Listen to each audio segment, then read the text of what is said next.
Yeah, here we go. So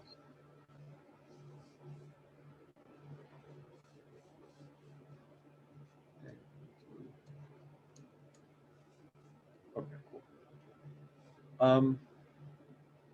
Yeah, and so let's see. This chapter we know was, well, maybe let me use not red. So well, we talked about Dilzalder last week, and I mean, since there's just three of us, right? We could probably get through the problems fairly fast and review a bit of that too if you guys want. But in terms of the new stuff that you saw this week, it's kind of a lot about aromatics, and so this is kind of like the first half of 16 to do with aromatics. Okay. And last week we saw conjugated systems like, I don't know, let's go wild and draw 6 carbons, right? And so we had a kind of rule for drawing the MO diagrams. We would say, okay, there's 6 atoms.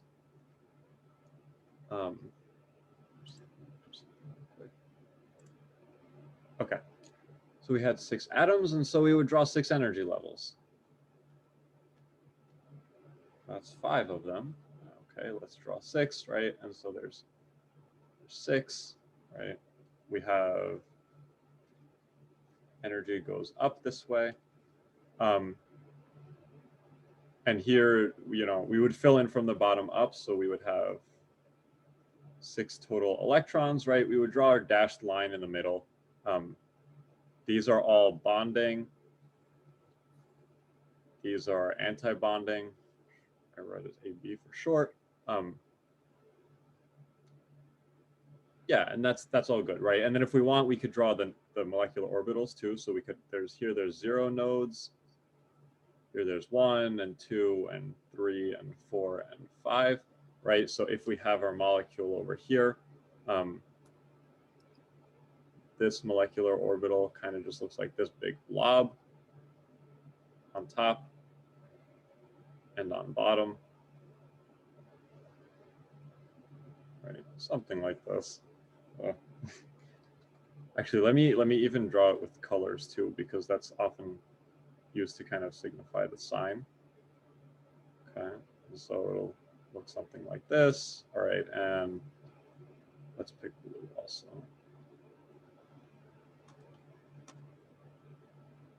Okay, yeah, and so it looks something. This is what the first MO looks like, right? And then the second the second energy level, we draw 1 node right down the middle where it's symmetric. Okay, and where that node is, we flip signs.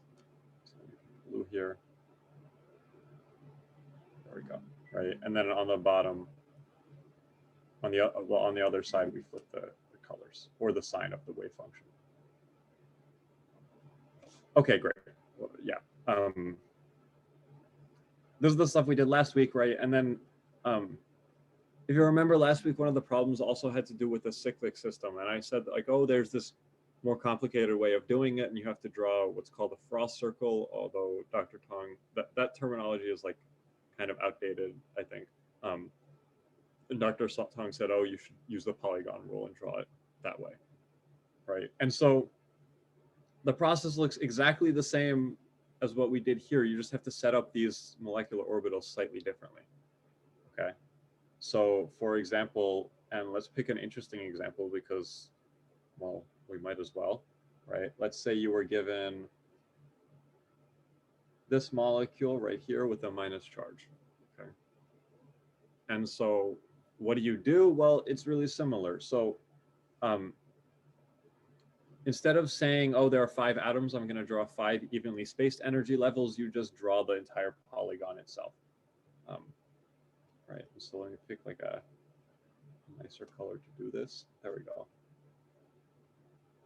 And so the rule is that you draw it with always draw it with a point at the bottom. I actually realized this is a mistake that I made last week when I was drawing it for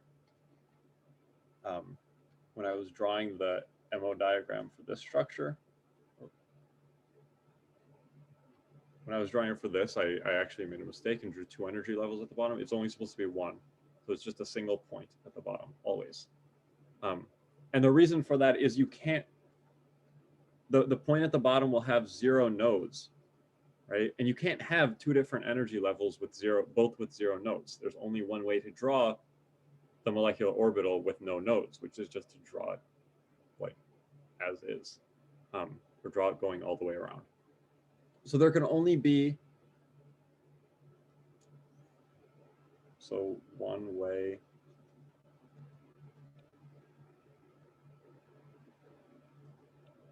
to draw the lowest molecular orbital, okay? And that's kind of the way we know how to orient the shape. And then from there, we just fill in at every single point that's here. And there you go. And there's energy. Okay, and from there, you do exactly the same thing as before. All right, you draw a line through the middle. And you fill in your electrons from the bottom up to the top. Go up here, up, and there we go. All right, and this means that these are bonding, and these are anti-bonding. Okay. And if we really wanted, we could draw the nodes and everything, but that's a little bit complicated. And drawing it for a molecule like this is kind of involved. I think you only really need to know it for probably like benzene or cyclobutadiene with 4 carbons, because those are much easier to draw. Okay. And so based on this kind of drawing, is this molecule here aromatic or anti-aromatic? Or in other words, is it really stable, or is it bad? Will it go crazy and attack things? It looks fairly stable to me. Yeah, it's stable. All of these bonding orbitals are filled, and bonding orbitals are pretty great. Like for reference, this line, this energy level is like kind of a baseline. And so anything below it increases stability, and anything above it decreases stability. And so since you have 3 bonding orbitals, those are all good, and they're all full, so they're not going to go crazy and start attacking things, well, then that's good. Okay, so yeah, this is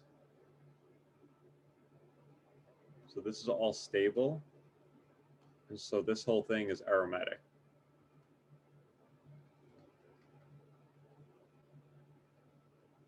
Okay, and this is like kind of where this whole stability thing, or this whole rule that we call Huckel's rule comes from, which is that if we were to draw, for example, the same structure but with a positive charge instead, and maybe you've already seen this example because this is a fairly common one.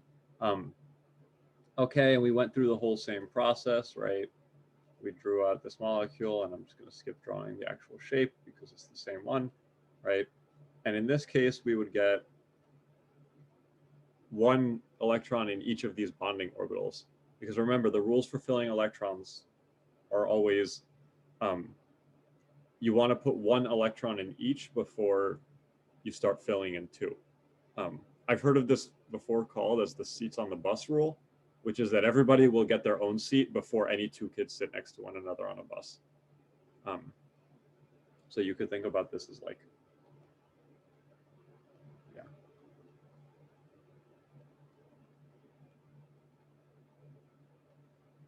Seats on the bus rule, or Hund's rule for anyone who's more into that. Yeah, and so based on this, well, there's 2 orbitals, each with a single electron, and so this will form kind of like a diradical, and that means it's really unstable.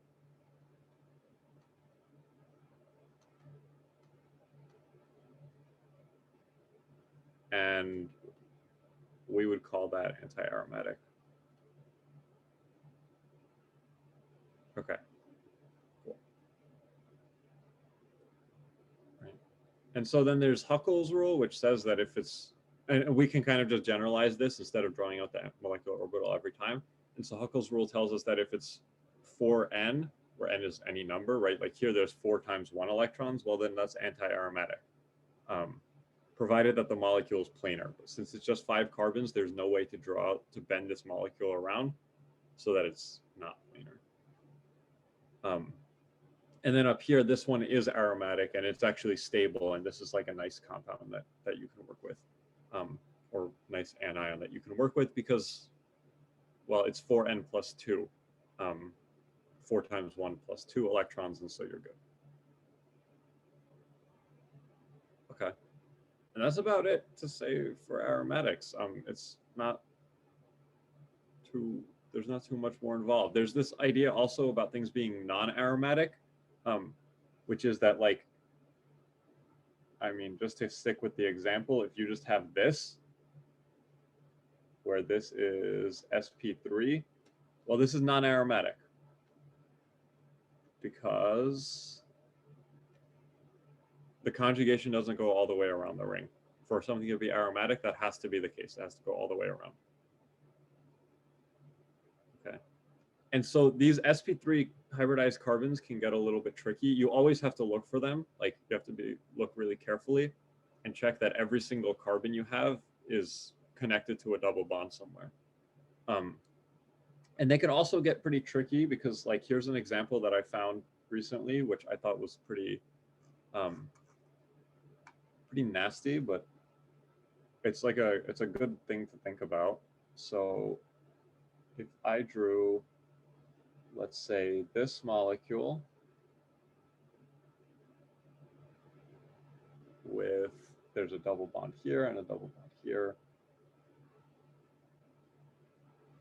and there's one over here. Okay. And so this molecule here, it has a carbon that's sp3 hybridized. Okay. So, okay, if you're just like going through it blindly and not thinking about it very much, you would say, oh, that means it's aromatic. But that's not the case because that carbon is in the middle. It's not really involved in the conjugation. But if you look just around the outside, if you just look around this area, well, that's all conjugated.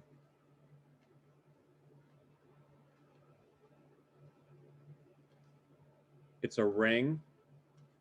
Okay, it has 10 electrons, so that's 4 times 2 plus 2, right? Good. And so it's going to want to be planar anyway, and so this is actually aromatic, the molecule. Despite the fact that there's an sp3 carbon. So this is like one case where that can kind of sneak up on you. Is that just when you have, like, I mean, yeah, like multiple ring compounds? What do you mean? Like, I don't know, like, well, this is what, 3 rings, right? So would we kind of see this when we just have multiple rings? Yeah, okay, I know what you mean. Yeah, that's true. If you had a single ring and there's an sp3 carbon in there, like, forget it, it's non-aromatic. Yeah, that makes sense. Yeah. But once you start having these weird bridges in there, then you could start doing some other stuff. Yeah. And then also with non-aromaticity, perhaps the most common example is this guy, tetracyclooctene, or as I call it, the stop sign. And this is non-aromatic, and this is one that you should just know is non-aromatic. If there was a list of top 10 questions asked in Chem242 asking about the aromaticity of this compound is one of them. Okay. Is that simply because it's not planar? Yeah, exactly. Okay. It has enough like flexibility or enough carbons that it doesn't have to be planar if it doesn't want to. And so it'll choose not to be planar. Yeah. And then if you have things that are larger, which in general, these kind of rings that are filled with double bonds are called annulenes. And so if you have something like, I don't remember what the notation is, but if you have like 12 annuline, this is also non-aromatic, right? Because it's even more flexible than the stop sign. And if you have like 16 annuline, right? And then it's also non-aromatic. And so all the things bigger than it are too. If there are bridges, then you have to think about it a bit more. But with these annulenes, which are just big rings, they're not going to be aromatic. I have a quick question, and I feel like this is probably more so related to Orgo 1, but I'm just not quite remembering. In terms of determining if a compound is planar or not, for me, I could see that like by building the molecule, but what's the rule kind of for determining that if you didn't want to build it? Yeah. Okay, yeah. So anything with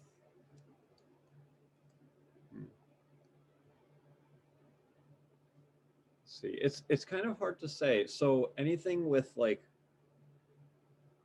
4, 5, or 6 carbons, where everything is conjugated, these are going to be planar. Any rings of that sort, right? And so, for example, like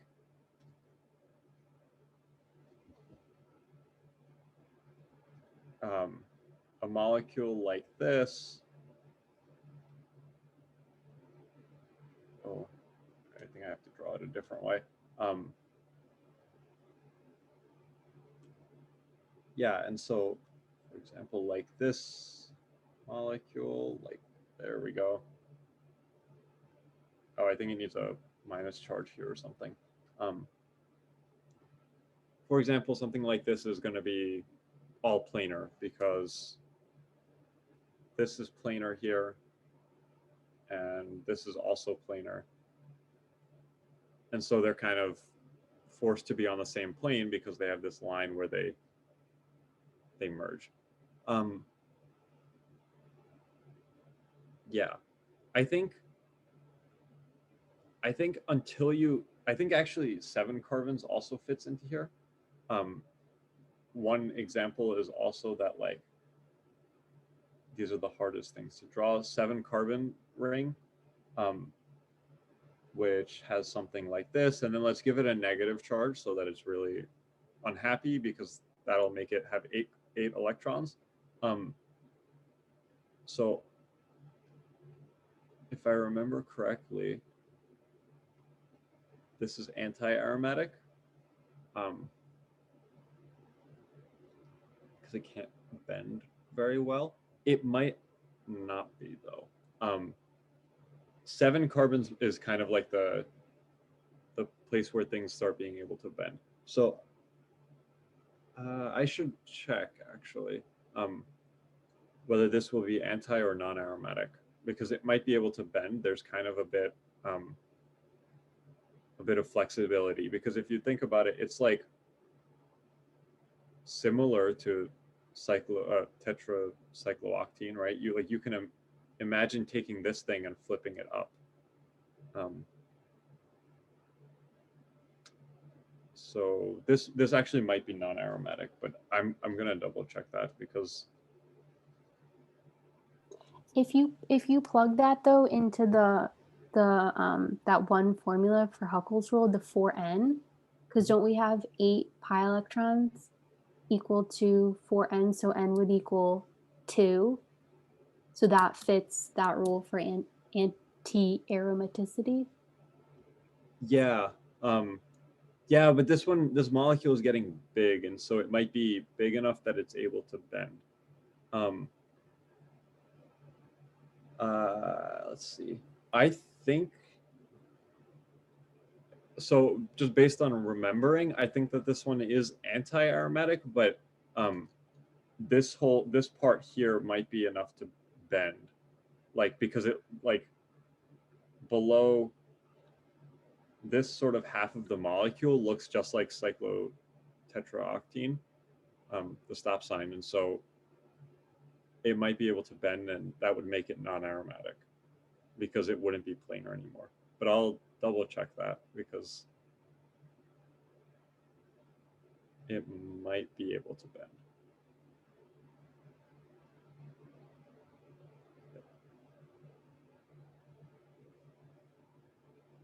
Okay. So I will double check that, but otherwise,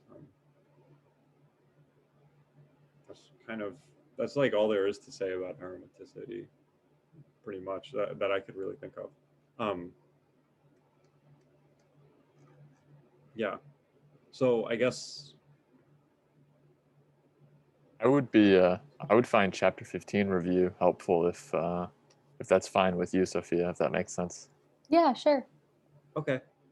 So we actually last week weren't able to go through all the problems in the workshop, and all that was left was just a whole bunch of Diels-Alder reactions. So if you guys haven't done them yet, we could just work on those and do that. Sure. Yeah. Yeah. Okay, cool. I could actually pull that up because I don't have it up right now. So I'll do that. In the meantime, I'll even save this thing.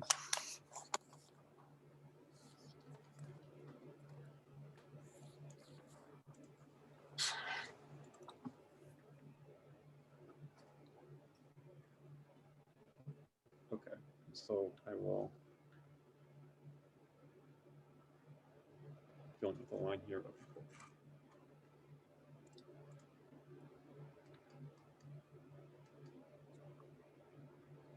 Yeah. Why don't I paste in a few?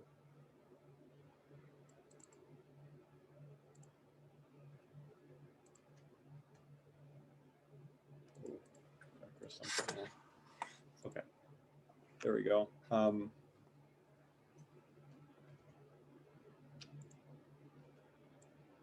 Okay, and then I guess, do you guys want to work on these for a minute or two, and then we'll kind of think about them together? Okay. Sure. Just let me, there we go.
We could talk about these whenever you guys are ready. So it's just up Sure. to you guys. Yeah, I'm having a little trouble on C figuring out how to draw those substituents on that bridge with the right stereochemistry.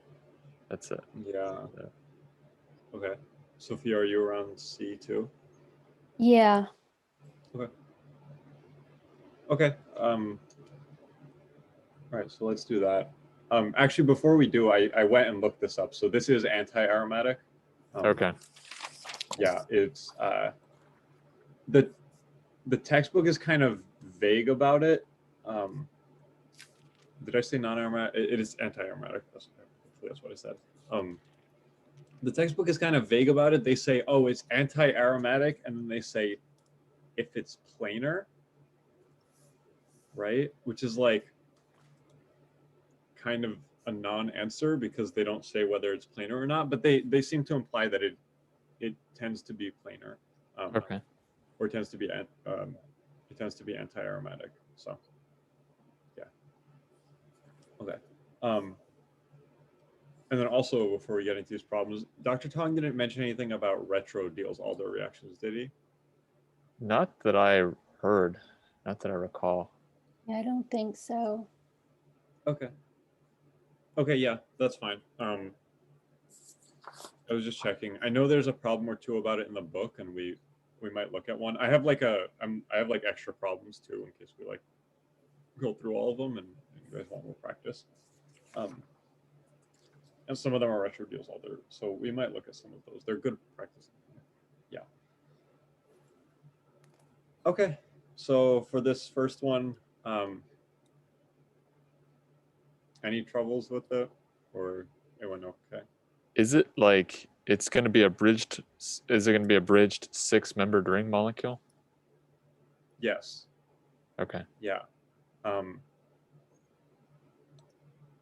Yeah, I don't want to say always, but in general with these Diels-Alder reactions, you're making a 6-membered ring, because usually the diene has, usually this thing has 4 carbons, and this dienophile, well, this one has to have 2 carbons. So usually you're making a 6-carbon ring. Okay. And so at least like personally, whenever I do Diels-Alder reactions, I always draw out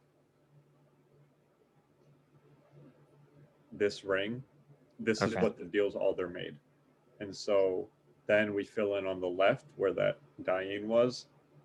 And in this case, we draw our bridgehead, right? And from there, well, there's going to be a double bond here too, right? And so we don't have to worry about the endo rule.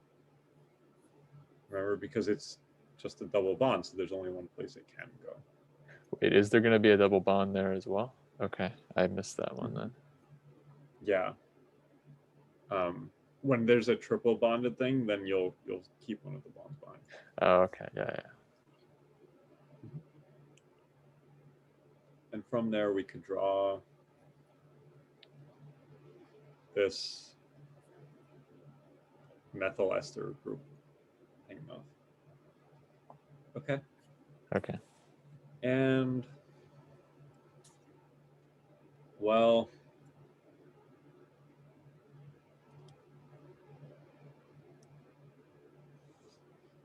okay. And then what do you notice about this molecule? If anything?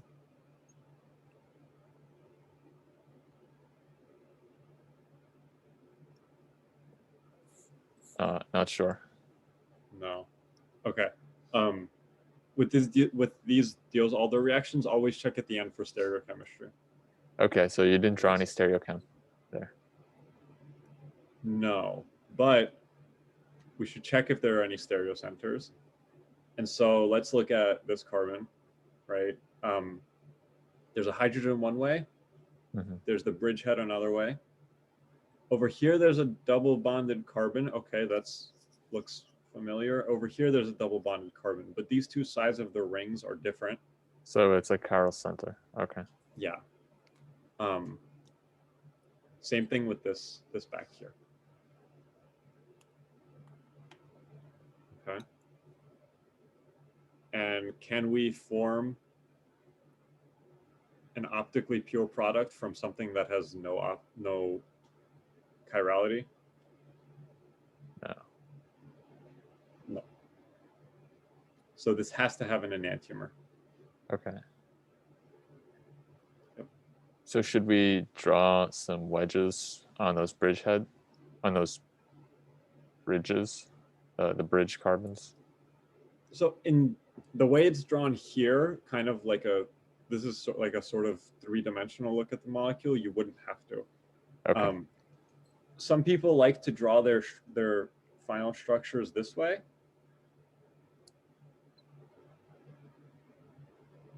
This is maybe a bit too crowded of a structure, but I had something kind of like that originally because when I was doing my problem set, I had I found something on the internet that looked like that. So, but I like the three-dimensional structure better.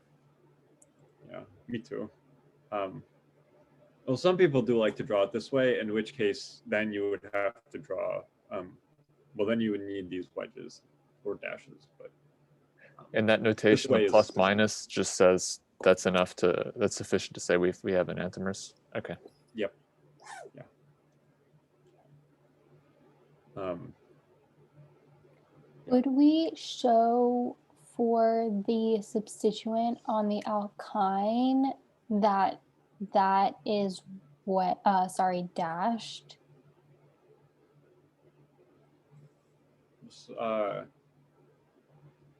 In the final product. Oh, like here? Yeah. It wouldn't have to be dashed because it's attached to a double bonded carbon. Right.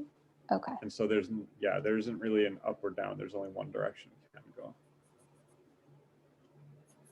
I mean, in reality, it is facing down, right? Because this whole thing will point it downwards, but we're not so worried about like where it's actually positioned in space, and more just how it's like oriented relative to everything else. So. And another just like follow-up question to make sure I have this down. If it was an alkene, not the alkyne, then that would be dashed. Yes, exactly. Okay. Yeah, it would have to face down. Right. And that's all because of endo rule, exactly. Mm-hmm. We don't bother drawing the exo product, do we? Even though it's the endo is preferred, we don't bother drawing the exo, even if it might occur at really low abundance or something. No, you don't draw it. Okay. I meant to check this actually. I believe there's a question or two in the textbook where they ask you about the exo, like they draw like some specific molecule where you can only form the exo product, and they say like, oh, explain why or something. It has to do with sterics or something of that sort. I haven't seen the problem in a while. I'll actually check if it's still there. Or I might be thinking about something later on in this semester, not in Diels-Alder. I think in the mastering, at least, there was some that's asked specifically for the exo. I don't really know why. They were just like, draw the exo. But I don't know if that means it was not like, if that's the major product or they just were asking for that. I'm not really sure. Okay. Yeah, maybe they just were asking for it. It's not like in general, you get the endo product, I believe. And I know those problems in the book are very clear that they want you to draw the exo product. And they say like, oh, this reaction forms the exo product. Explain why. So.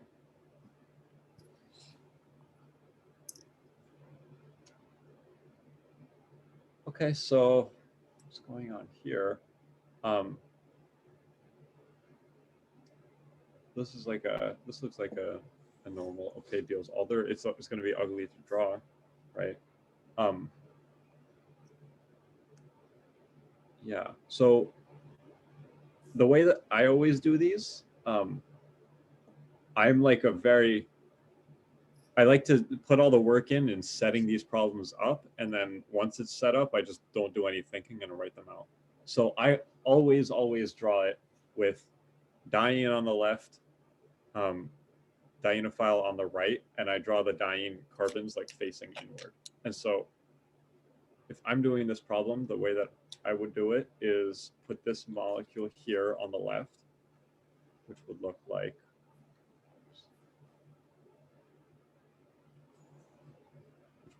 this.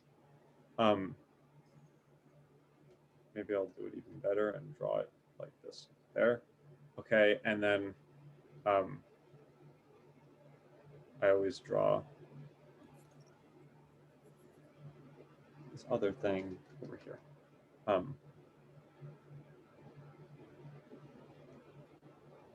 Okay. This molecule is a bit weird because it's kind of symmetric like this.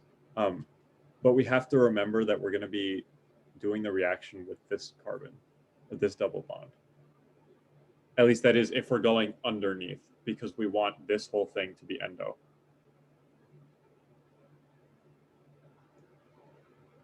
This side of the molecule. Okay.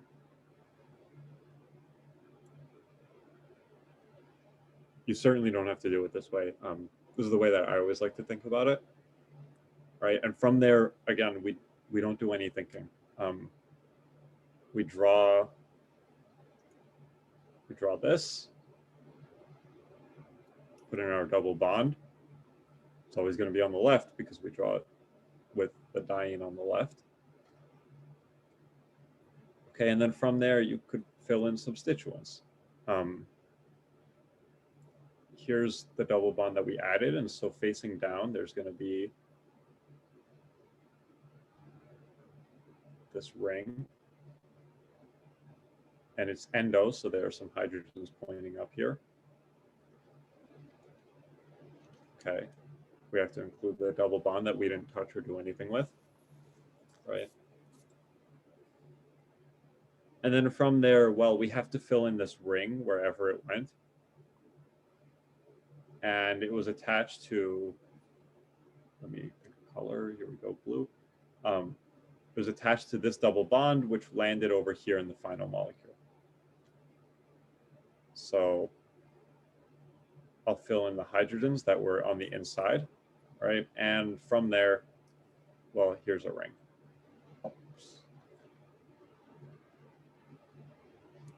It's like that. That's 6 carbons. I think it is. So the molecule looks like this at the end. It's a very ugly molecule. If we wanted to draw it flat, because, well, this molecule is really nasty, so maybe we'll do that. Okay, there's our double bond. Okay, let's give it a hydrogen facing up and a hydrogen facing up. Here's our other ring. Okay, and now over here we have a wedge, or sorry, a dashed line, because the hydrogen we know is facing up and the ring has to be facing down. Okay. And then this ring on the right here is facing down.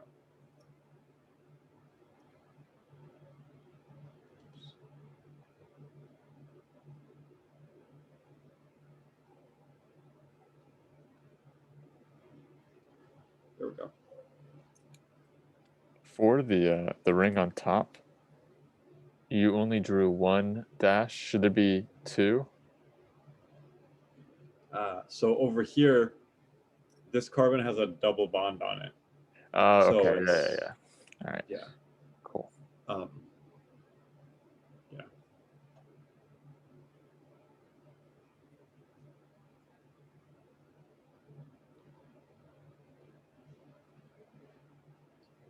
Yeah, that's not originally how I did it. Okay. Crazy. I mean, I just did not draw it the right way. I kind of knew where things were fitting together, but it was difficult to draw out. Yeah. Yeah, with one like this, I kind of like to really go, I don't know, I guess I have the benefit here of having colors, because like for me it's, well, because I'm doing it on my computer, so I can just pick colors, and so it's kind of nice because it makes it really easy to follow and count carbons and like remember which carbon is which and all of that. Yeah. So like in practice at this point, since I've like, I mean, I took organic chemistry a while ago, but like I've been doing the workshop since, I would probably just do it out in my head, but like, even then it's still really valuable to count carbons and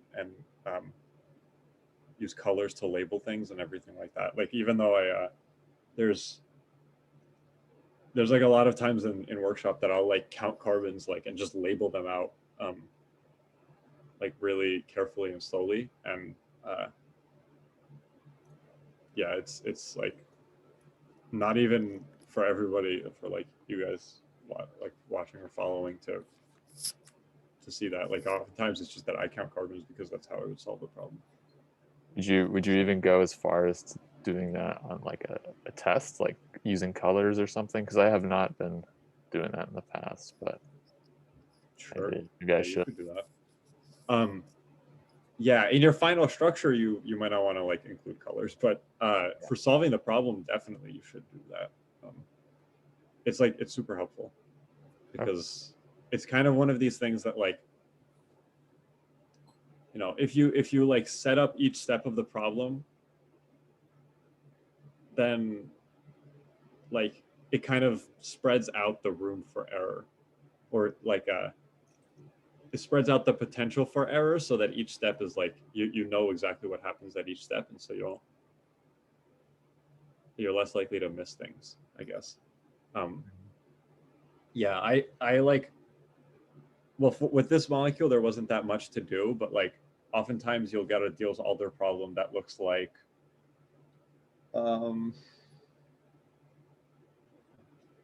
something that's like totally common is to get like something like this, and there's a double bond, and then of course it's in the trans position because why wouldn't it be, right? And there's like an O-methyl up here, right? And then they put an O-methyl down here too,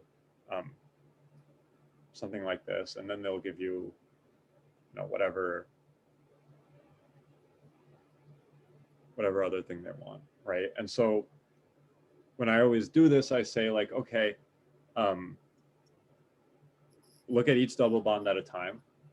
So here we go, right? And so this double bond here, this is trans, and so we always have to keep it trans.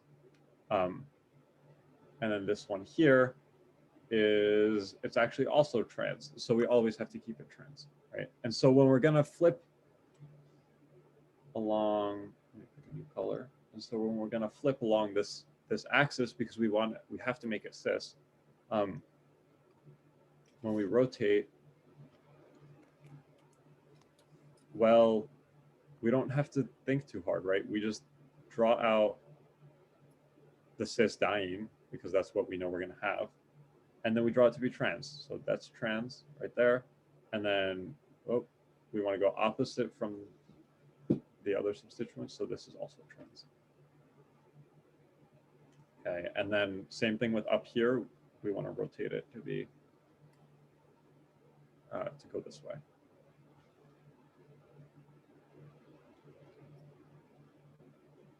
Because it has to face inward for the end rule. There's also the additional possibility that let's say that you wouldn't have one of these, in which case, remember, you always have to form the 1,2 or the 1,4 product. You're never going to form the 1,3 product.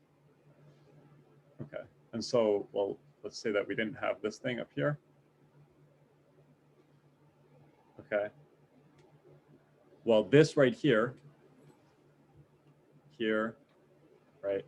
Okay, let's even number the carbons just to make life really easy. So this would be 1, 2, and 3 in the final ring. And so if we were to react it exactly as it's drawn, this would form the 1,3 product. Right, but we don't want that. And so that means we have to flip one of the two molecules. And then whichever one you like is up to you. But I usually do the dienophile. And so from there, then we've set up our reaction. right? And it's sort of like along, like each step was kind of so that at the end we don't have to like think about it that hard, because now we just go ahead and do it. We just finish it off, right? Like we just stick these two rings together, make sure that this is facing endo, and that's it. And then, well, these hydrogens also flip up, so this thing flips down. And so to write out the final product here, it would look like this. Okay, we got our flagpole hydrogens like that. Okay, that means the O-methyl has to face down. It's the only place it can go. And this is endo. So it has to face down as well. And that's it.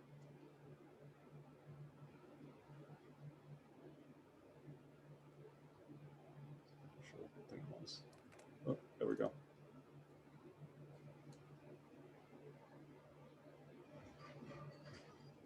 So that's that's the way that I like to solve these problems. But Diels-Alder is kind of like a whatever works for you as long as it works sort of thing.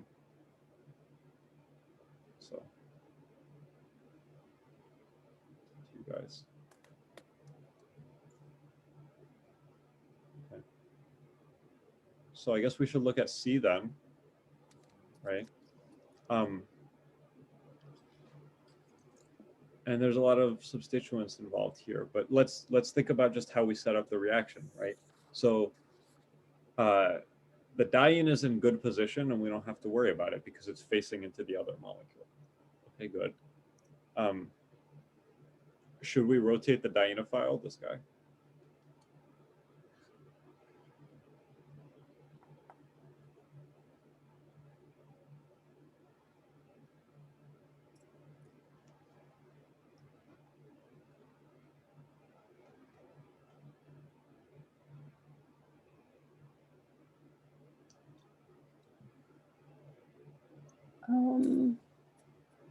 I don't know if I did this correctly, but I just, in the final product, I just had one substituent as wedged and one as dashed from the dienophile. Yeah. Yeah, that's, I mean, yeah, that's what it comes out to. So I didn't flip anything though. Yeah. Yeah, so that's, I mean, exactly. So you don't actually have to flip anything because the way it's drawn, this one is endo and this one will be exo when you're doing the reaction at least, right? And so what happens if you flip it? It's just going to be the other one being exo and the other one being endo. So you're not going to you're not going to gain anything. You're not going to exchange anything, or you're not going to benefit at all. So there's no point to flipping it, is what I was getting at. Okay, so you just go on and do your reaction. And so Sophia, it sounds like you kind of drew it out. Sounds like you drew it out this way, like a flat molecule. Yeah. Yeah, so you must have had a double bond here then, right? And then maybe let me even label. What did I label up here? Oh, I don't remember. Oh, I used blue for the dienophile, or the diene. So let's do this is blue. Okay, and so over here we had this blue molecule. These are all the carbons coming from the blue.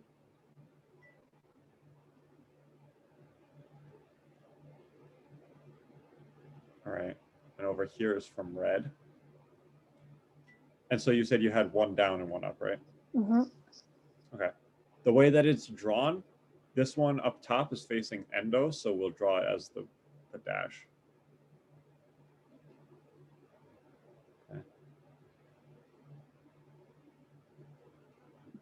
Right. And then what happens with this? I made it like a zigzag bridge. Yeah. Yeah, it forms this kind of thing.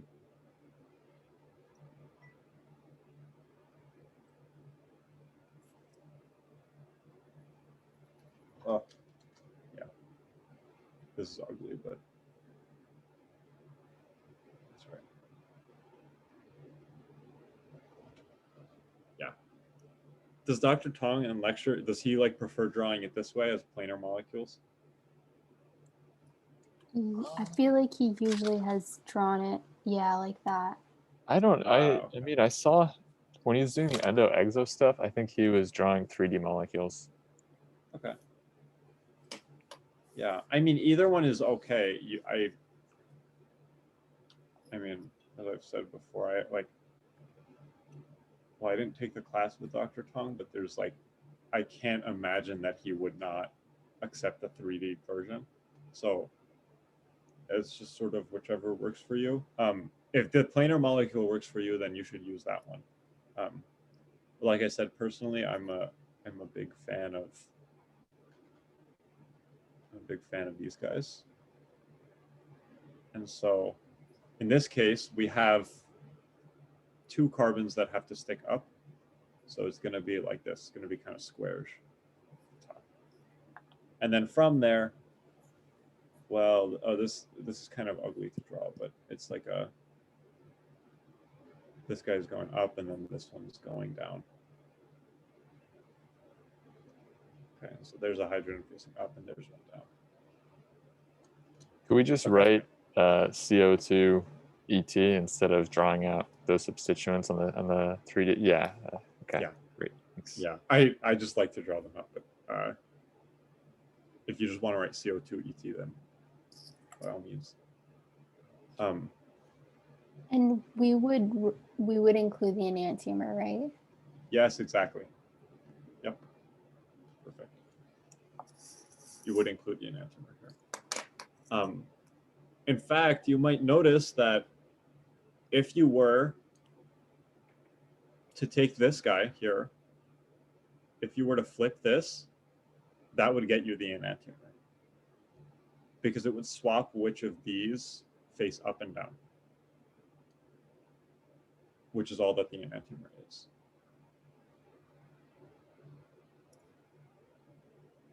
Yes, that's correct. Okay.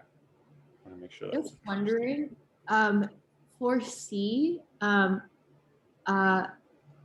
is it necessary to draw that like zigzag as a zigzag, or is it, can we just also, I don't know, draw like a hexagon sticking out instead of like making it specifically a zigzag? I guess I just don't understand why there's that. So you could draw it, for example,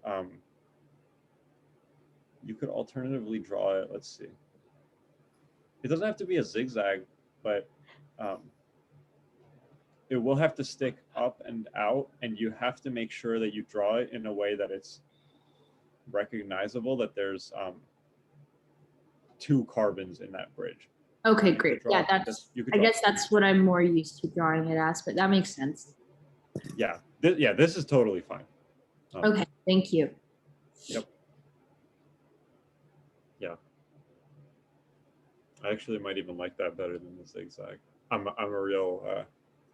really not a fan of the zigzag person. So yeah, but that's perfectly okay.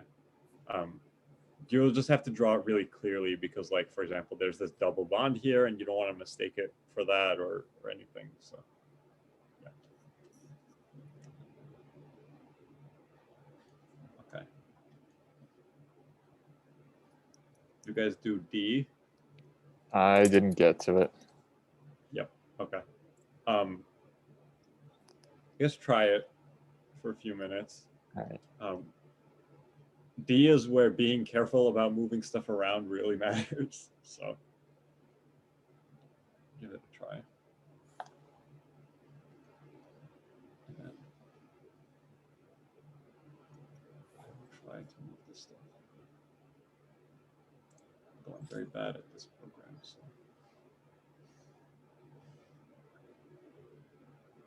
Oh, I need to show you guys D. It's there.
Any luck? I ended up with a weird bicyclic. That sounds about right. Yeah, it'll probably have three loops or so. Yeah. Okay. Do you want another minute, or should we go through it?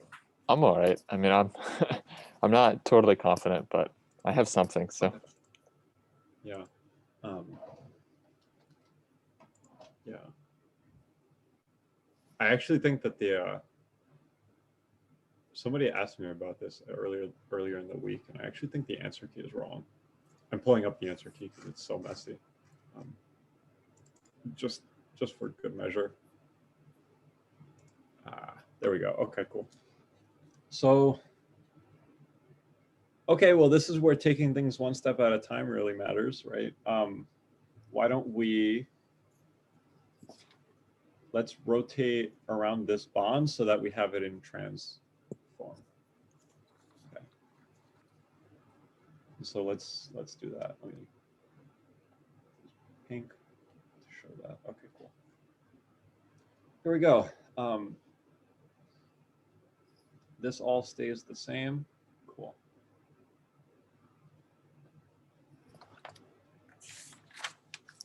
This up here stays the same. Good. And okay, we're in transform. That's good. Okay, and now very carefully, let's rotate along this bond so that we're getting the transform to actually face into the dienophile. Okay. So this stays the same. Very good. And so we rotated along this bond. So now this points up. There we go. Still with me? Good. Okay. And now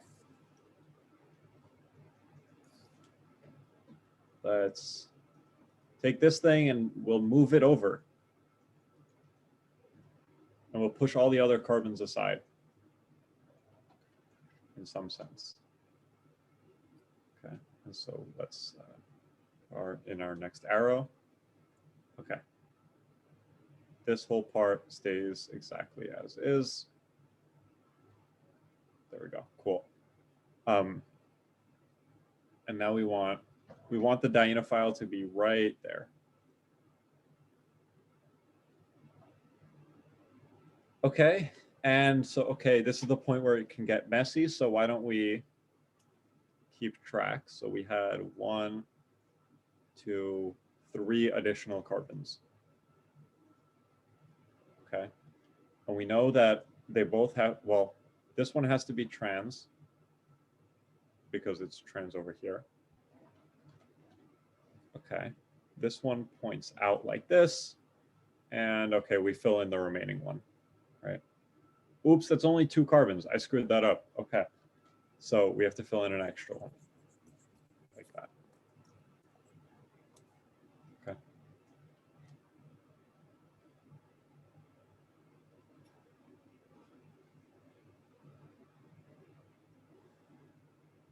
Good. Cool.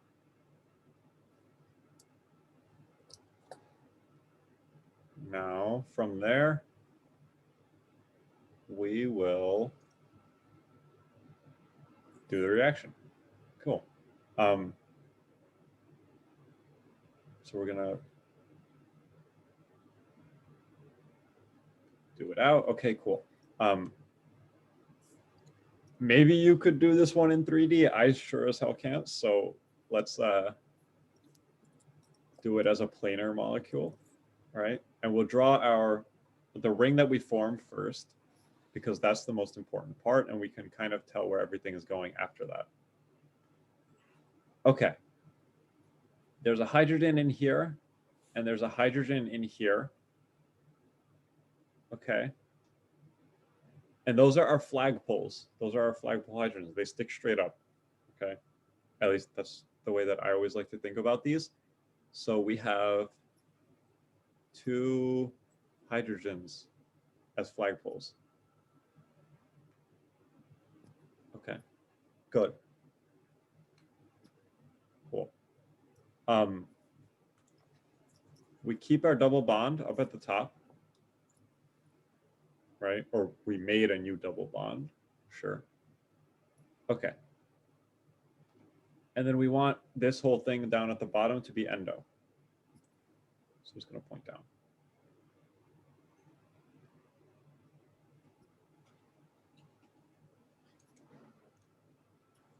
All good so far?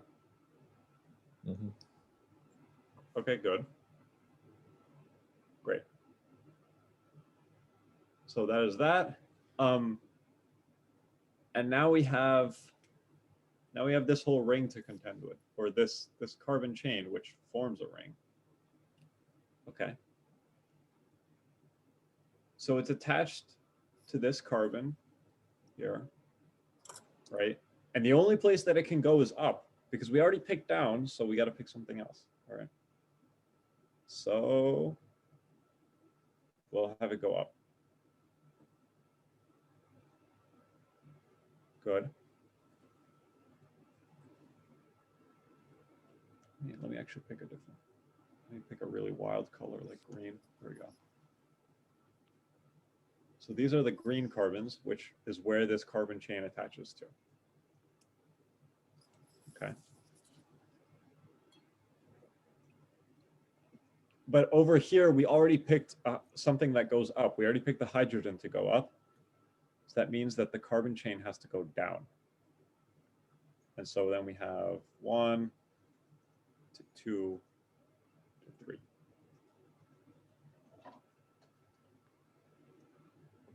Like that. Okay.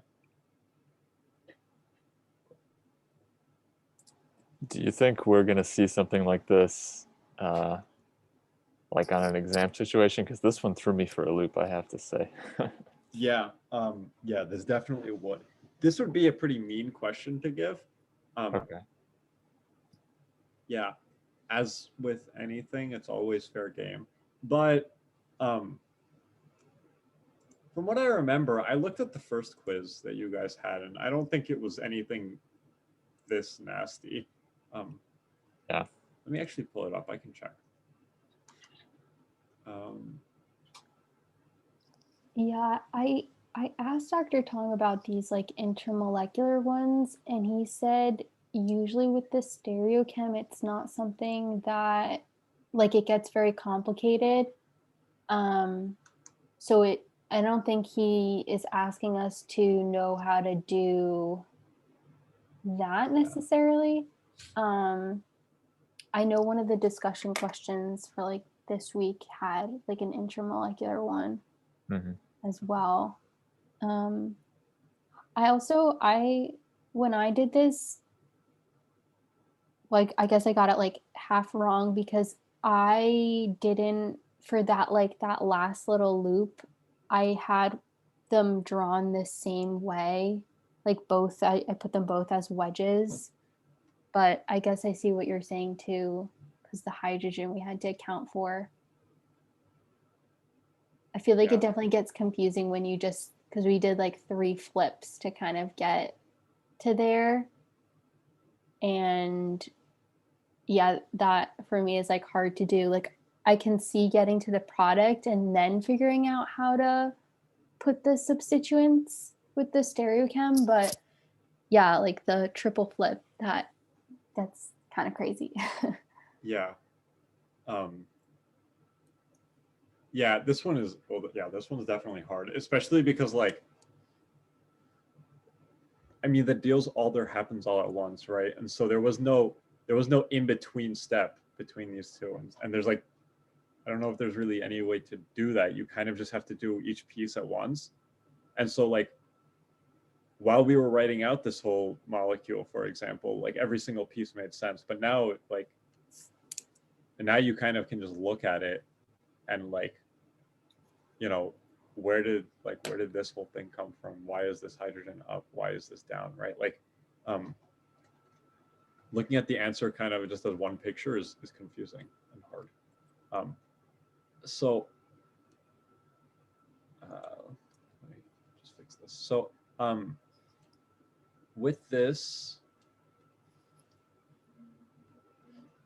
molecule, with this reaction, this is like a really complicated intermolecular one, and this is about as complicated as they can get.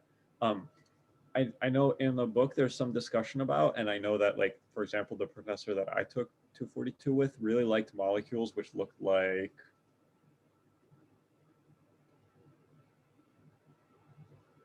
something like this, and then, oh, there were other double bonds, I think, like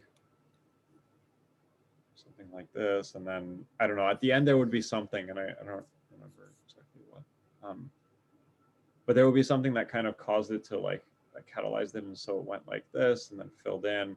And then I can't remember exactly, but there were things like well, the nice ones are when you get a molecule like this and it's kind of drawn out, and then from there you can work it out. This is actually, maybe this isn't a good example because it's conjugated and that won't react, but let's say we were to do like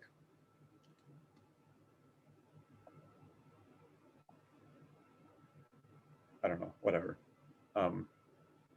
Then this would react, and this would be like a totally reasonable thing for you to get, I think, as a question, because it's kind of set up for you and you see how it would work.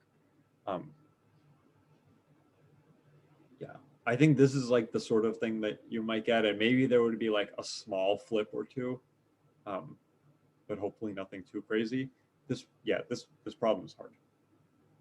This is like this is about as hard as these reactions can get, I think. For the example that you just drew, would the that like quasi ring structure above the diene, would that be considered wedge, and then the rest of the dienophile, that substituent, would be dashed? Well, let's look at it. I'm not sure. There's a hydrogen here and there's a hydrogen here, and so those are going to flip up, and that's what we care about. So we draw in our ring that we've made, fill in our double bond. There's going to be a wedged hydrogen here and a wedged hydrogen up here. And how many carbons were there? There were 1, 2, 3, 4 carbons extra.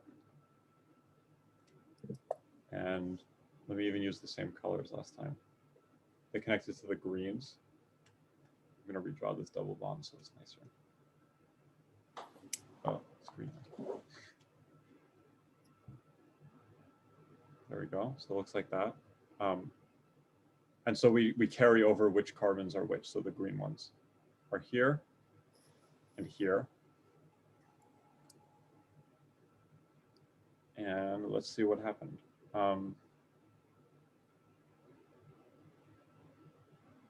I guess in this case, we want it going down because it was endo, or because we want it to be endo. With just a methyl group, I'm not sure how much that really applies, so I don't know. If we like really wanted to be straightforward, we would just put that carbonyl group, in which case, okay, we know it's definitely going to want to be endo. And then we already picked where this hydrogen is going, so this also has to be endo. So we have 1, 2, 3, 4 carbons.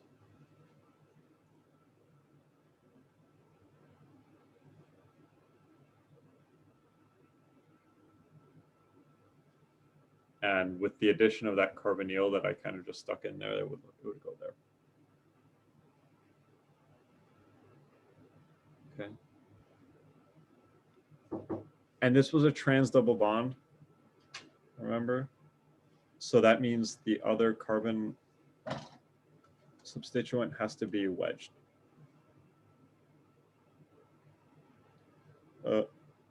And I don't know how many carbons there are, but it goes on.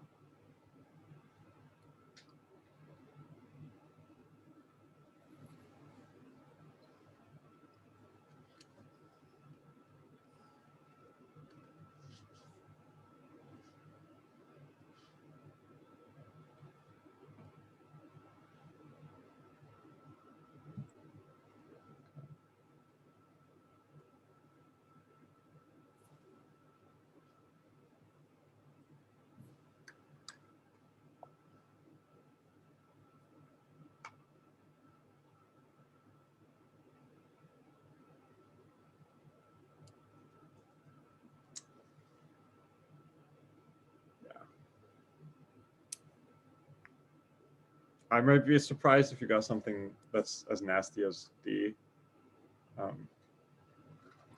Yeah, I haven't tried doing a question like one of these questions, or at least something like D with a modeling kit. It might simplify things for you. It might not also. I can't imagine building that model in like like if we have like test time pressure, like just throwing these things together. Yeah. Yeah, your quizzes are only like 30 or something minutes, right? Yeah. Yeah. Yeah. That's a lot of time commitment for one of these things. That's like one of the, I guess one of the main reasons that I personally never really like the models, because they're kind of a time sink. It's the same like in Orgo 1, there's always a problem, at least for the big sections, which is what I've always worked with. There's always a problem on like the first exam that's like, give the molecular formula of this behemoth of a molecule, and you just have to go through and count every carbon, label every hydrogen. You're probably going to miss some hydrogens anyway. And it's like an easy 3 points or something, but you know, it's not always worth the time, because you could just answer something else quickly and get the same amount. So that's my take on building the models. But yeah, I mean, with these quizzes, at least me, because they're shorter, I feel like if you get into a loop about some problem and you spend like 10 minutes on it, then you're pinched towards the end of the quiz. You're thrown off everything else. So yeah.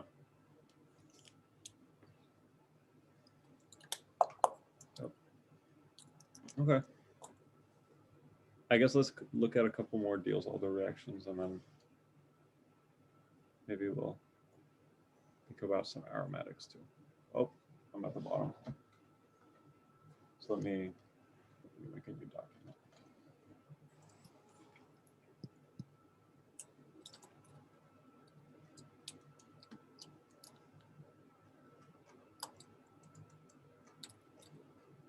Oh, it won't let me zoom.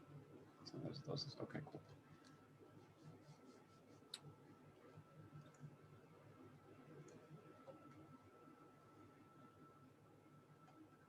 Okay.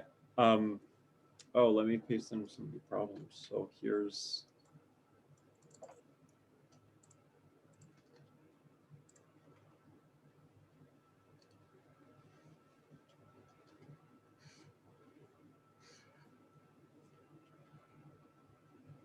one, and then I'll throw in the rest too.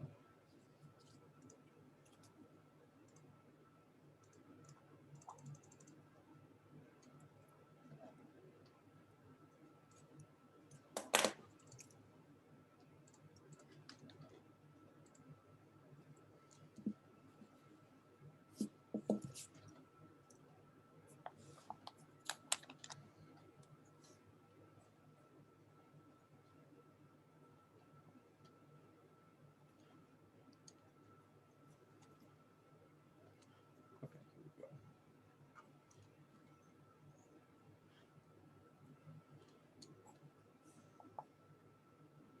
Okay, well that's messed up.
Maybe we're gonna talk about this. I don't even know which part of the ring to choose for the diene.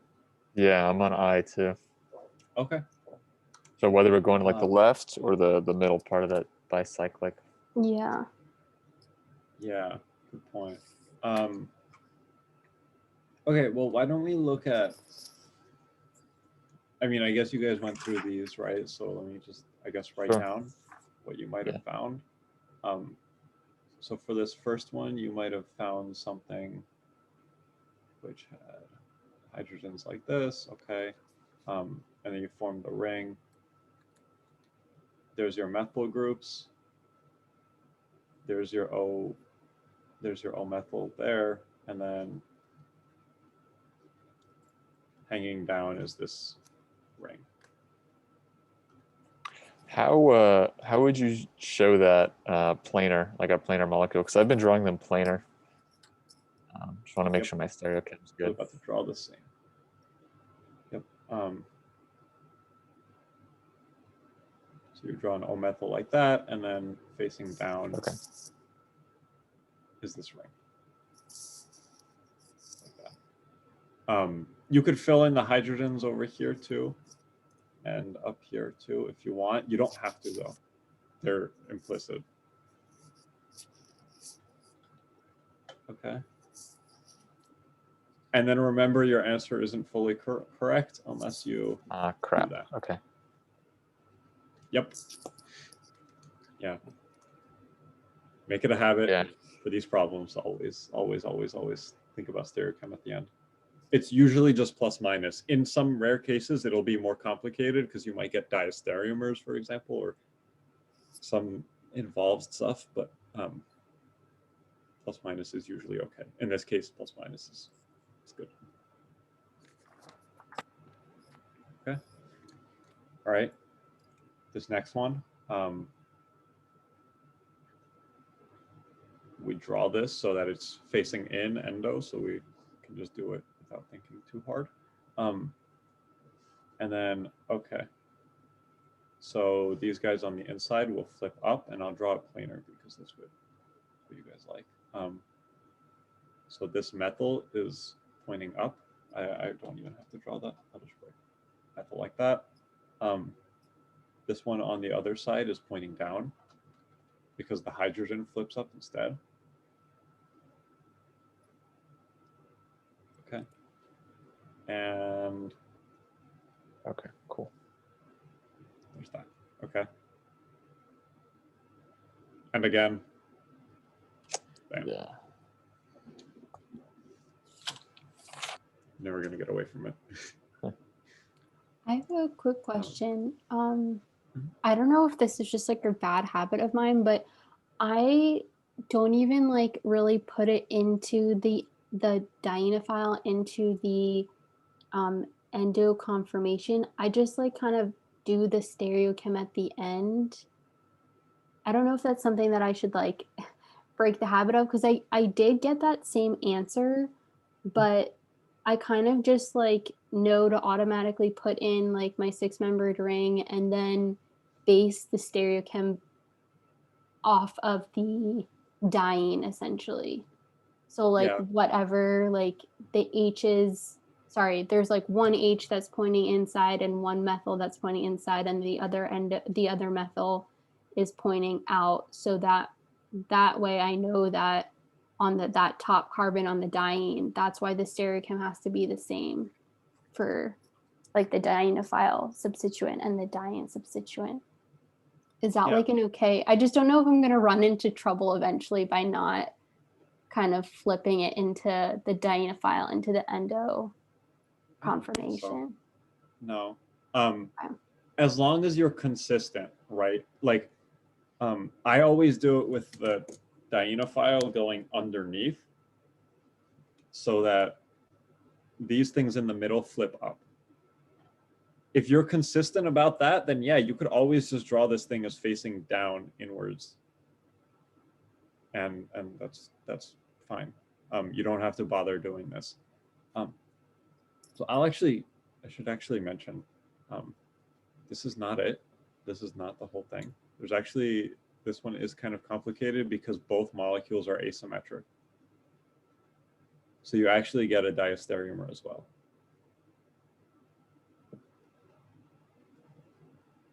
Which looks like that. And this also has its enantiomer. Okay. Yes. And there's a double And- bond there too, right? Yeah, yeah, sorry. Yeah. Yeah.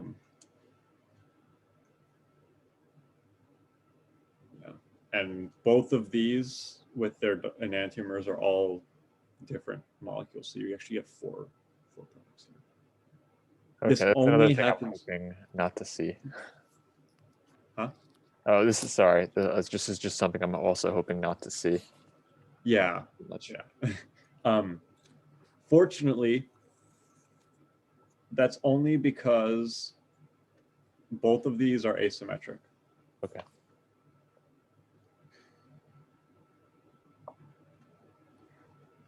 So follow-up question to this. So when they are both asymmetric, isn't that also the time when it's better to like do the resonance to see how the positive and negative charges line up? Yes. Okay. Yes, but okay, this molecule will have one side of it charged, or like one side positive and one negative, but this one won't because it's two methyl groups and they're gonna act equally.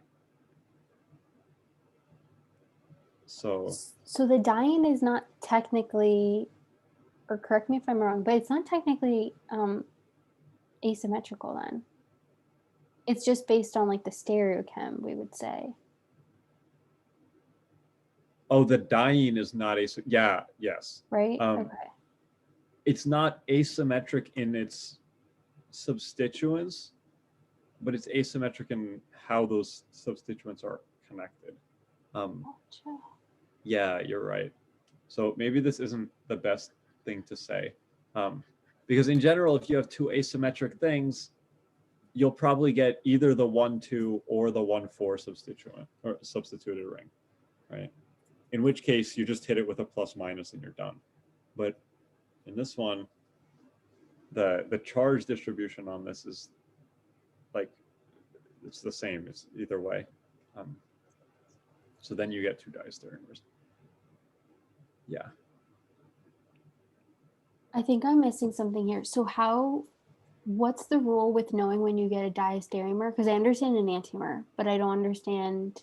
I thought diastereomer was just when you have like two actual asymmetric, like in regards to substituents on both the diene and the dienophile, that you could get diastereomers, but maybe I'm mistaken. So I guess,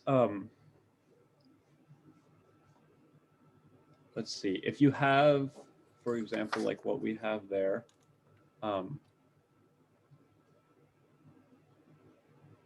except now with O-methyls, just for the hell of it. So this has same substituents, but one cis and one trans. And then plus something that's asymmetric. Then this will give you diastereomers. Okay. Let's say you have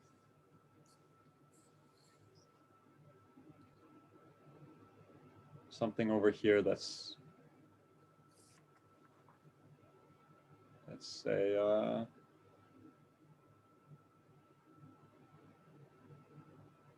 this one's not substituted, and let's just see what happens. No, okay, it needs to be substituted, but let's say it has the same substitute, it's both trans, for example. And then what would happen if we had,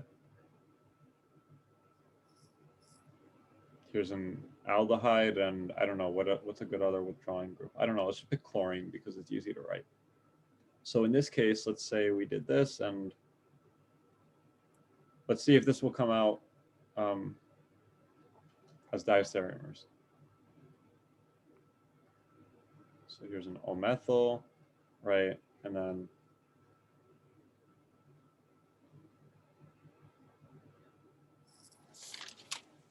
there's a chlorine, right? And then we could also have it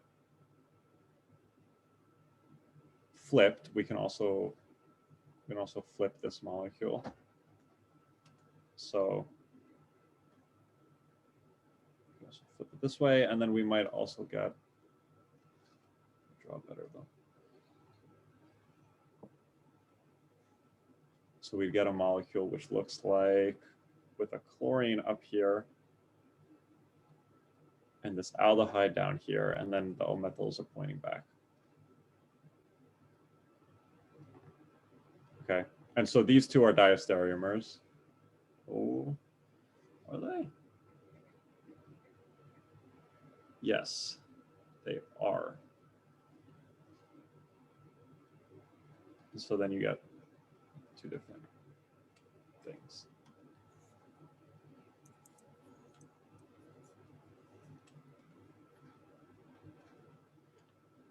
Okay. So if you have, let's say, something that's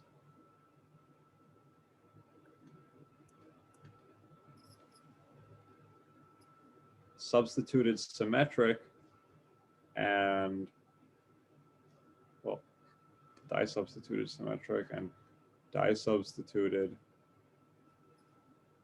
asymmetric, then you'll get two diastereomers as well.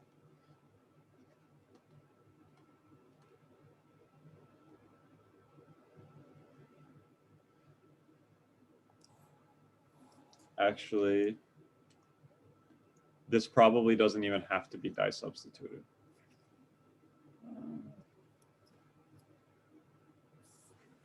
I think it does. I don't know. I guess that's not a good rule, right? This is already a bit too complicated to remember as a rule. And maybe there are other cases that I'm missing.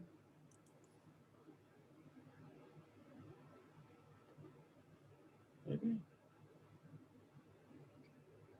And we I don't know, we always get the enantiomer. Yeah, you will always have the enantiomer in there. Yeah. But that's just like, it always happens. The reason for it is because we could always go from above or from below.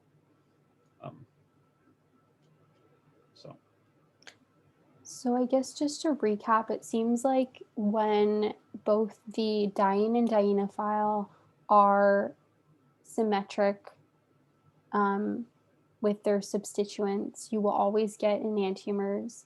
But when one or the other is asymmetric with regards to the substituents, then you would also get diastereomers in addition to enantiomers.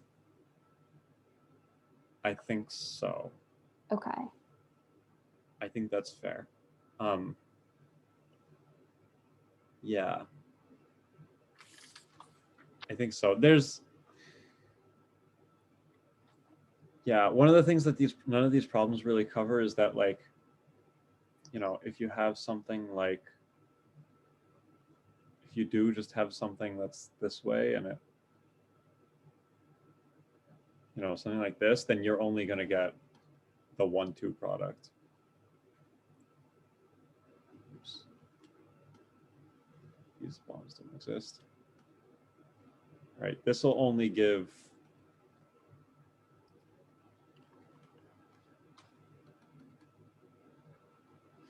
this and no diastereomers. So I think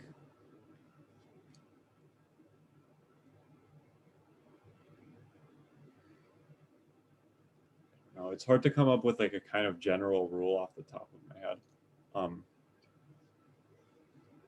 The diene might have to be disubstituted, because in this case it's not, and so in this case it works out okay. Yeah, I think the diene has to be di-substituted, and that's the only way that you can get diastereomers, but maybe not. Yeah. It's a really good question. Coming up with a general rule for this might be quite hard. So. Yeah.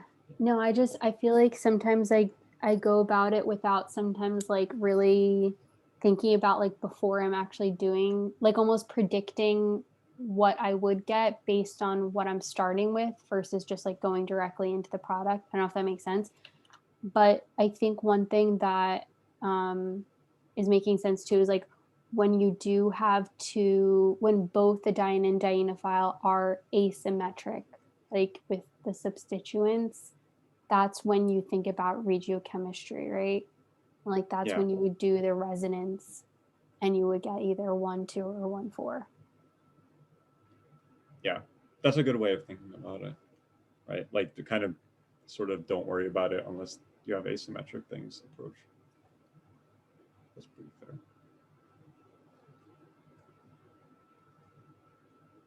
Okay.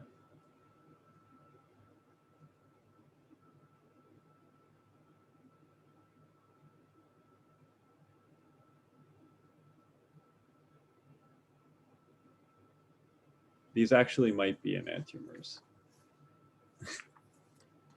Good. Maybe let's scratch this whole example. They might be, but I might be wrong on that.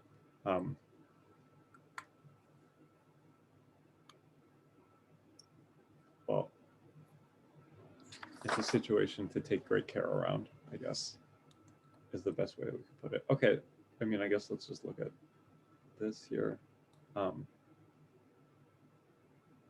Okay, we could just draw these to set it up. We want these groups to be endo, right? You guys said you did this problem. Okay, and so, okay, well, fortunately this guy over here is symmetric, so we're not gonna worry about it too hard, because the charges on this are gonna be the same. So, well, we just draw out our product, right? Like this, and then our double bond goes here. This goes out, or sorry, down. Here are these cyano groups. Right. And then give it a plus minus, and we're done.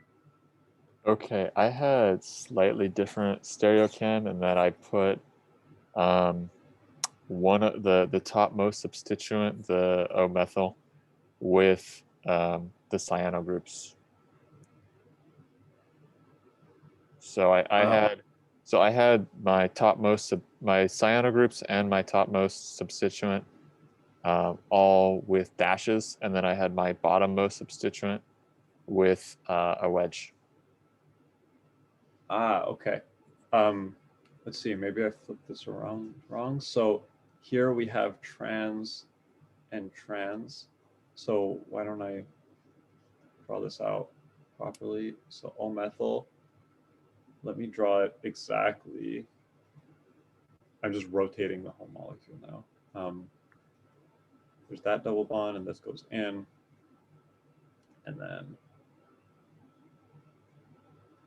this goes in. And so if we rotate around that bond, well, here's that O-methyl, and this is trans, and then this goes in, and it's also trans. So we just have this methyl. Oh, you know what? I think I'm wrong. I think I added an extra carbon. I had, yeah. Okay. I had the methyl going in. Yeah. Okay. Yeah. So that's why whenever I get one of these that's like drawn out like this and it's not in the correct conformation, I always write above each double bond or next to each double bond whether it's cis or trans, and then that way, when you do this out, you could just have that as a check. Okay. So, yeah, that's a helpful way of doing it, I think. But one thing that I was like a little confused on this was between for the dienophile substituents because like they're both cis, right, on this double bond. Like how do you, I guess I was just confused on like how to arrange them with regards to the diene, because like they're both, the hydrogen on the diene is like pointing in, right? And right, and same with the cyano groups. So I thought they would be the same, but why are they different? So why are the, I guess the hydrogens pointing up and the cyano groups pointing down? Yeah. Okay. So it's kind of like these cyano groups go underneath the hydrogens and cause these to flip up. If that makes sense. So it's like these hydrogens are they're the flagpoles. They're the ones that go up here and up here. And so drawing this whole thing in the like three-dimensional way, this reaction will give, we have, here's a hydrogen pointing up and there's this O-methyl pointing down. And there's another hydrogen that's pointing up and there's the methyl that goes down here. And we want our cyano groups to have been endo. So there's the cyano group down there and there's the other cyano group. And then the hydrogens go up. Oh, these are methyl groups. Right there. Can I also think about it just like if these two are coming together, like the cyano and the hydrogens would be bumping into each other if they were the same, like if they were both up, or sorry, both wedged.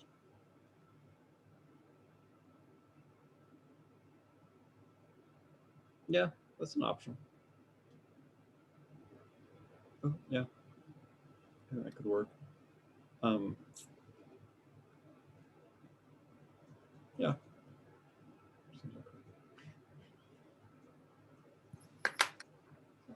As usual, it's one of those like whatever works for you sorts of things.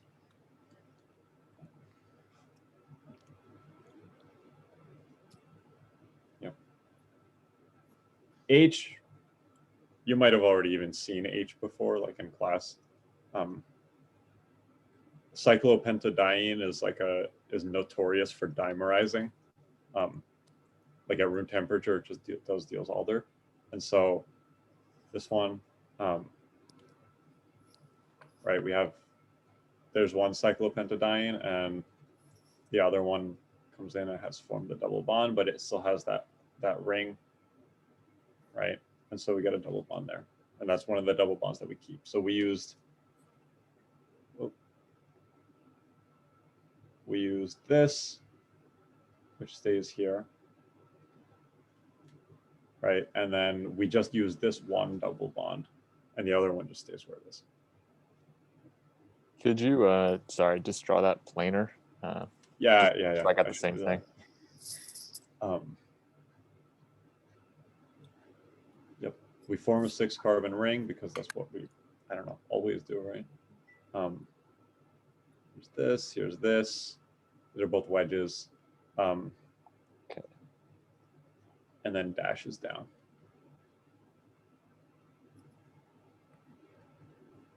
The double bond here. Okay, cool. Okay. Thank you. And it wouldn't be a Diels-Alder reaction if we didn't have a plus minus at the end.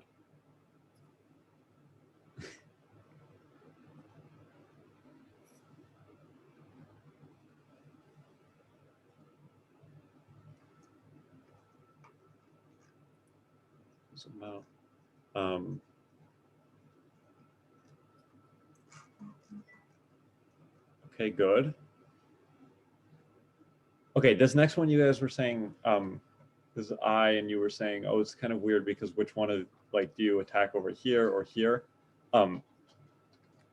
So I guess in theory, either of them could. And in fact, actually, now that you guys have seen chapter 16, you'll notice that this is an aromatic system because we have 2, 2, 2, sp2, and this O is going to be sp2 hybridized because it can be, and that'll make things aromatic. That'll give the whole system 10 electrons. And so if the O, also if the O is planar, then the whole thing is going to be planar, and so that would make it aromatic. Right? So, okay. Both of these rings are going to be planar on their own, and so the whole thing is going to be planar, so it's aromatic. Yeah. But I guess to get to the punchline here, this O is an electron donating group. It's a really good electron donating group, right? And so this is going to make a great diene.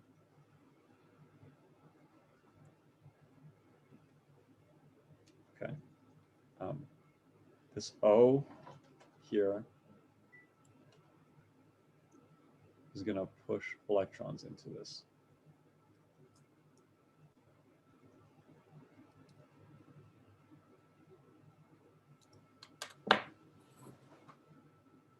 Okay. So even if we wanted to react with this diene, because it exists, it's there, it would be much less likely to react just because it doesn't have that electron donation. Okay. Well, if you know that, then I bet you guys could figure out the rest, right? So we draw out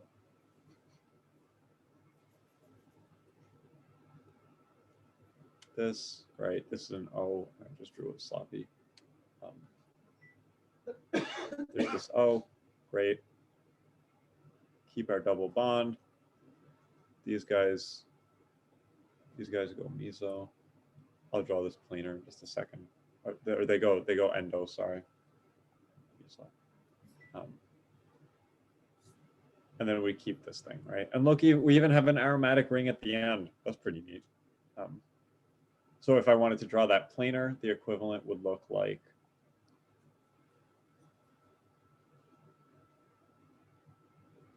we have a 6-carbon ring, right? These methyls go down, and we wedge into this oxygen in the middle.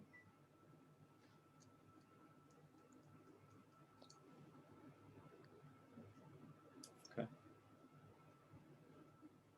What's missing? Cyclopentane. Right. Oh wait. Oh wait. Oh, I'm missing. Okay, I'm missing the phenols. Phenols, yeah. Okay, that's missing. That's right. What else is missing? The enantiomer. Is it an enantiomer? Is it an enantiomer? I think so. I think so, yeah. You have 2 stereocenters. Okay. What if? Or sorry, 4. What if I draw this? Oh, meso. Okay. Yep. Damn. Yep. Those guys are sneaky. Yeah, I know. All these problems too, and the meso comes up on the second to last one. So yeah. Yes, this is meso. Okay. Truly ugly. But yes, it's meso. Okay. And here's this last one, J, which, well, this is the normal thing, right? We're going to use this as the diene. Okay, and of course this is the dienophile. There's nothing to say there. Yeah, and so you could do this one, I don't know, normally and like flip this whole thing around, then it would look kind of messy. So I have full faith that you guys could do this problem normally, but I'll just show you what, like, for example, I have drawn, or another way of drawing it is that you could take this dienophile and leave it in the plane and push this whole thing down.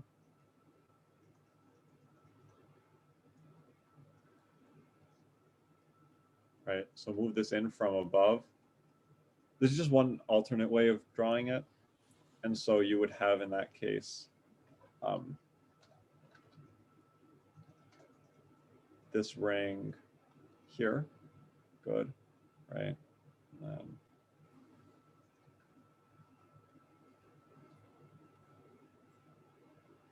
And so you'd get this cyano group, right? And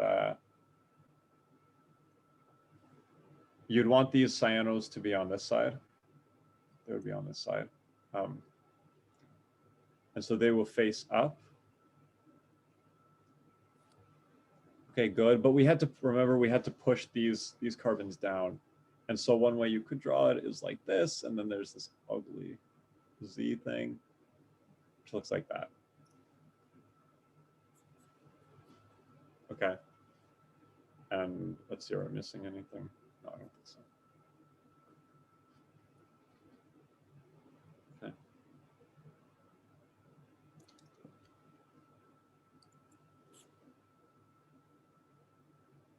Good. And I think there's just one enantiomer, and that's it.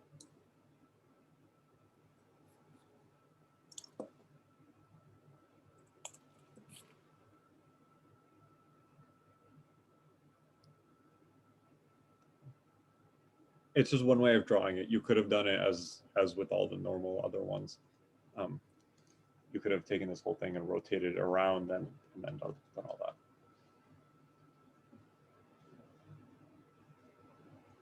Okay. Is in the middle, is that a double bond? Yes. Okay.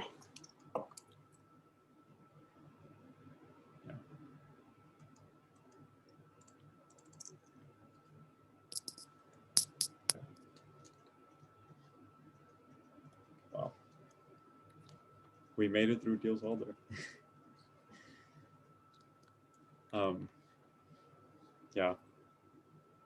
Well, I have a few extra minutes, so if you guys want to do any like quick speed aromatic, anti-aromatic, non-aromatic ones just for practice, we could do that. Or if you guys are both pooped, we could call it. For next week's session, just because I have to hop off, will we do more of aromaticity? Okay. I think so. Yeah, I was watching this lecture. I think, although I can't remember now. I think aromaticity might be on this quiz. No, it won't be actually on this quiz, right? Yeah, I think it's for quiz 3, which is not this, like not next weekend, but the following. Okay. Yeah, because I skipped to the end of his lecture and it was like, this concludes the material for quiz 3, and I was like, oh, okay, that means that's what they'll have this week, right? And then I realized you guys don't have the quiz last week, so okay, so then we'll do aromaticity next week. Yeah. Okay, cool. Sounds good. All right. In that case, we won't talk about it now. Okay, cool. Thanks a lot, though. This was super helpful for sure. Yeah. Yeah. Thank you so much. Yeah, no problem. Yeah, I'm glad